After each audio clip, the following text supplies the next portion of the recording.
या निसर्गाचा एक नियम आहे, ज्यानं जन्म घेतला आहे त्याला मरायचंच आहे. आणि आपल्या ह्या सिरीजमध्ये मागे एकानं जन्म घेतला आहे, ते म्हणजे एका ताऱ्यानं. वेलकम टू ॲस्ट्रॉनॉमी 101 सिरीज, ज्यात 1 एपिसोड ॲट अ टाईम आपण पूर्ण युनिवर्स एक्सप्लोअर करतो आहे.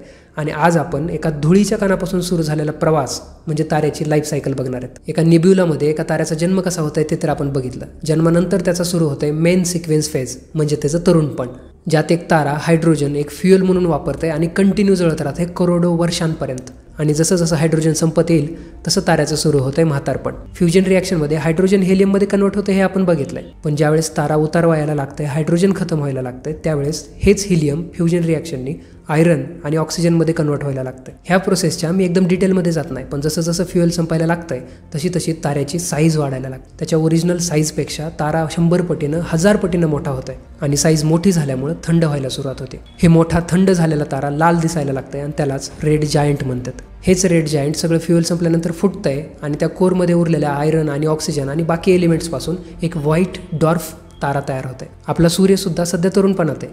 म्हातारपणी आपला सूर्यसुद्धा रेड जायंट बनणार आहे. आणि ज्यावेळेस रेड जायंट बनल त्यावेळी त्याचा व्यास पृथ्वीच्या ऑर्बिटपर्यंत येईल एवढा मोठा बनू शकतं. हे तर झालं एक नॉर्मल ताऱ्याचं, आपल्या सूर्यासारख्या ताऱ्याचं. त्याच्यापेक्षाही जर मोठा तारा असेल तर एक सुपरनोवा म्हणजे एक मोठा ब्लास्ट होतं आणि त्यातून तयार होतं आहे एक न्यूट्रॉन स्टार. आणि तारा जर त्यापेक्षा सुद्धा अजून मोठा असेल, त्याचं मास जास्त असेल, तर मग शेवटच्या फेजमध्ये त्याचं तयार होतं आहे ब्लॅक होल. एवढ्या 26 पार्टच्या सिरीजमध्ये पहिल्यांदा ब्लॅक होलचं नाव आलं आहे, जरा बरं वाटायलं. ह्या सगळ्यांबद्दल आपण सिरीजमध्ये पुढे डिटेलमध्ये बघणारच आहे. पण पुढचा पार्ट कशावर असेल ते तुम्ही गेस करा, कमेंट करून सांगा.